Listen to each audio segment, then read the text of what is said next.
Hello friends, welcome to Sangai Samil. எல்லாரும் எப்படி இருக்கீங்க? இன்னைக்கு நம்ம சேனல்ல என்ன டிஷ் பார்க்க போறோம்னா குருமா தான். இது ரொம்ப சிம்பிளா டேஸ்டா எப்படி செய்யறதுன்னு பார்க்கலாம் வாங்க.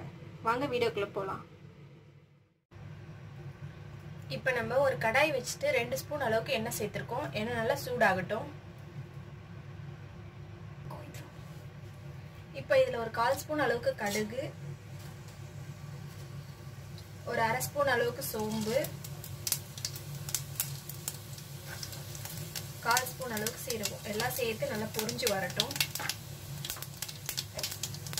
இப்போ எல்லாம் நல்லா பொரிஞ்சிடுச்சு. நான் ஒரு பெரிய வெங்காயம் எடுத்து நறுக்கி வச்சிருக்கேன், அதையும் இது கூட சேர்த்துக்கலாம்.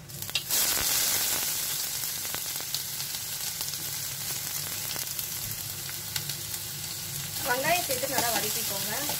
நம்ம குருமாலாம் பண்ணும்போது சோம்பு சேர்த்து பண்ணாலும் ரொம்ப வாசனையாக இருக்கும். அந்த எண்ணெயில் பொரியும் போதே அந்த சோம்போட ஸ்மெல்லு சூப்பராக தெரியும். வெங்காயம் நல்லா வதங்கட்டும்.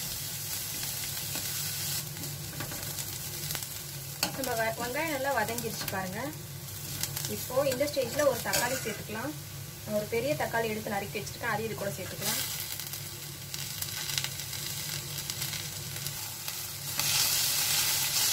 சேர்த்துட்டு நல்லா வதக்கிக்கோங்க.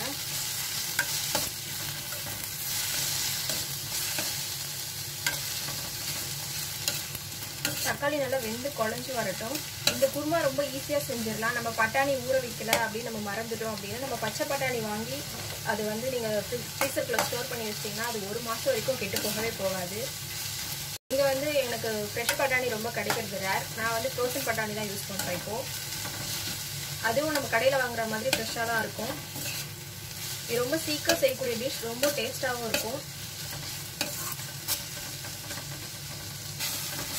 இப்போ நம்ம தக்காளியெல்லாம் நல்லா வெந்துருச்சு பாருங்க.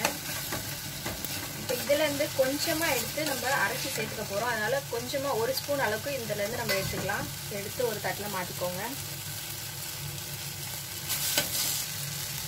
இப்போ இதில் ஒரு துண்டு இஞ்சி, ஒரு பூண்டு, அதையும் நசுக்கி தான் சேர்த்துருக்கேன். நான் எதையுமே அரைச்சி சேர்க்கல. அதையும் இதில் சேர்த்து நல்லா வதக்கிக்கோங்க.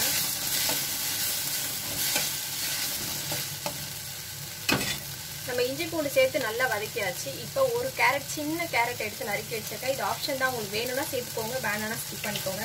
இதில் நீங்கள் கேரட், பீன்ஸு, உருளைக்கிழங்கு எல்லாமே சேர்த்துக்கலாம். கொடை மிளகா எல்லாமே சேர்த்துக்கோங்க. இதையும் சேர்த்துட்டு ஒரு தடவை நல்லா இது ஹீட்லேயே வதக்கிக்கலாம். இப்போ நான் ஃப்ரோசன் பட்டாணி சொன்னால அது இதுதான் பாருங்கள் எப்படி இருக்குன்னு. சேம் நம்ம பட்டாணி தான் இது. அது வந்து ஃப்ரீசருக்குள்ளே வச்சு ஃப்ரோஸ் பண்ணியிருப்பாங்க, அவ்வளோதான்.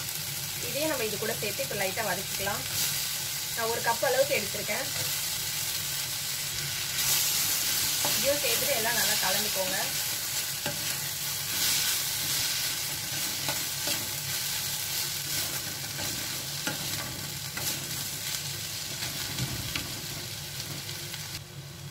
நம்ம பட்டாணி சேர்த்து கொஞ்சம் வதக்கியாச்சு. இப்போ இதில் நம்ம மசாலாலாம் சேர்த்துக்கலாம்.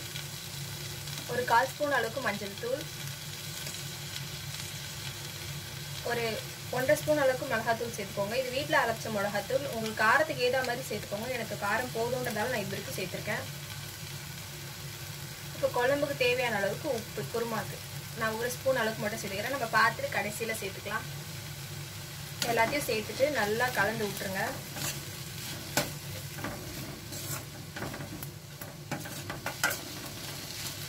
இப்போ நல்லா வதக்கியாச்சு. இப்போ இதில் தண்ணி சேர்த்துக்கலாம். உங்களுக்கு எவ்வளோ தண்ணியோ அதுக்கேற்ற மாதிரி சேர்த்துக்கோங்க. கொஞ்சம் பார்த்து சேர்த்துக்கோங்க, ரொம்ப தண்ணியாகிடக்கூடாது. நம்ம கேரட், பட்டாணி வேகிற அளவுக்கு தண்ணி சேர்த்தா போதும்.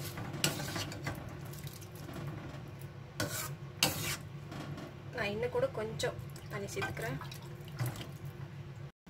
ஒரு பெரிய டம்ளரில் 1 டம்ளர் அளவுக்கு தண்ணி சேர்த்தா போதும். இது ஒரு தட்டு போட்டு மூடிடுங்க. அதெல்லாம் கொதிச்சு வரட்டும்.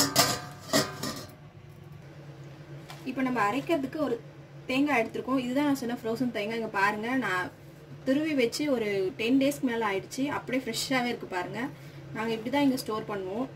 இதை வந்து ஒரு 1/2 ஸ்பூன் அளவுக்கு சேர்த்துக்கலாம். நான் கையிலே தான் சேர்த்துக்கிறேன், உங்களுக்கு குவான்டிட்டி கரெக்டாக நான் சொல்லிகிட்ருக்கேன். இதுலேயுமே ஒரு 1/4 ஸ்பூன் அளவுக்கு சோம்பு சேர்த்துக்கலாம். சோம்பு ரொம்ப வாசமாக இருக்கும், அதுக்கு தான் சேர்க்குறது. நம்ம 1 ஸ்பூன் அளவுக்கு எடுத்து வச்ச வெங்காயம் தக்காளி வதக்கும் போது எடுத்து வச்சோம்ல அது வந்து ஆற வச்சு சேர்த்துக்கோங்க. எல்லாத்தையும் சேர்த்துட்டு கொஞ்சமாக தண்ணி சேர்த்து அரைச்சிக்கலாம். இது அரைகிற அளவுக்கு தேவையான அளவுக்கு தண்ணி சேர்த்துக்கோங்க. கொஞ்சம் திக்காகவே அரைச்சிக்கோங்க. நான் கொஞ்சம் தான் சேர்த்துருக்கேன்.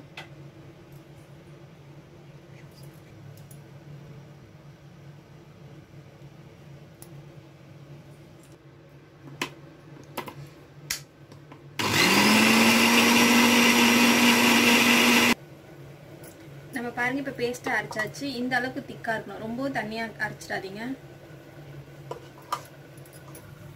ஒரு 5 மினிட்ஸ் ஆயிருக்கு. நம்ம தட்டை ஓப்பன் பண்ணி பார்த்துடலாம். இப்போ பாருங்க நல்லா கொதிச்சிட்டு இருக்கு. எண்ணெயெல்லாம் பிரிஞ்சு வந்திருக்கு ஓரம் கொஞ்சம் கொஞ்சம். இப்போ நம்ம அந்த கேரட் வந்துச்சான்னு செக் பண்ணிக்கலாம். இப்போ ஒரு கத்தி எடுத்துக்கோங்க, நைஃபு. இதில் வந்து லைட்டாக இப்படி கட் பண்ணி பாருங்க. உடனே கட் ஆச்சுன்னா வெந்துருச்சுன்னு அர்த்தம். இல்லை நீங்கள் கையில் நெசுக்கி பார்ப்பீங்க அப்படின்னாலும் கையில் நெசுக்கி பாருங்க, சூடாக இருக்கும். அதுக்காக தான். இது இன்னும் கொஞ்சம் லைட்டாக வேகணும். இன்னொரு 2 மினிட்ஸ் ஆகட்டும், வேகட்டும். அது வரைக்கும் வெயிட் பண்ணலாம்.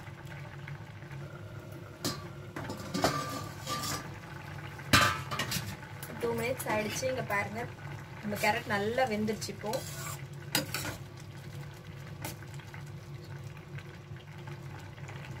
இப்போ இதில் நம்ம அரைச்சி வச்ச மசாலா சேர்த்துக்கலாம். தேங்காய் பேஸ்ட்டு.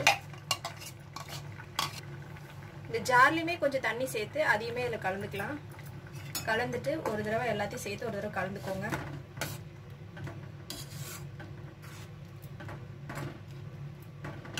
இது ஒரு கொதி வரட்டும். உடனே நம்ம ஆஃப் பண்ணிடலாம். ரொம்ப சுடணும்னு அவசியம், ரொம்ப கொதிக்கணும்னு அவசியம் இல்லை. ஜஸ்ட் ஒரு சூடு அதில் வந்தால் போதும் அப்படின்னு சொல்லுவாங்க. அது மாதிரி லைட்டாக ஒரு கொதி வரட்டும். இப்போ நீங்கள் உப்பு காரெல்லாம் டெஸ்ட் பண்ணிக்கோங்க. ஏதாவது கம்மியாக இருந்தால் கொஞ்சம் உப்பு ஆட் பண்ணிக்கலாம்.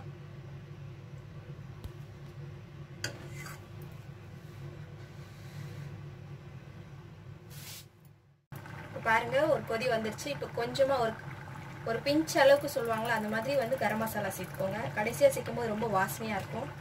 சேர்த்துட்டு ஒரு தடவை கலந்துக்கலாம் லைட்டாக.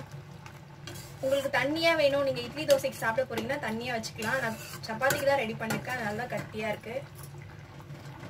கலந்துட்டு ஸ்டவ் ஆஃப் பண்ணிக்கலாம்.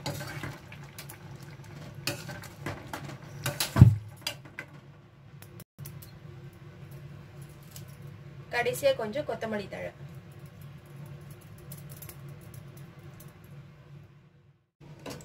இப்போ இதை ஒரு சர்விங் பவுலுக்கு மாற்றிடலாம்.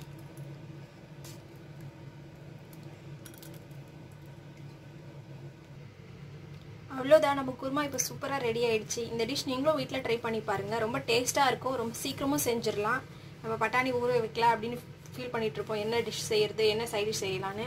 நீங்களும் இது மாதிரி ட்ரை பண்ணி பாருங்கள். என்னோட டிஷ் உங்களுக்கு பிடிச்சிருந்தா என்னோட சேனல் லைக் பண்ணுங்கள், ஷேர் பண்ணுங்கள், கமெண்ட் பண்ணுங்கள். மறக்காமல் சப்ஸ்கிரைப் பண்ணிடுங்க. இன்னொரு வீடியோவில் சந்திக்கலாம். பாய்.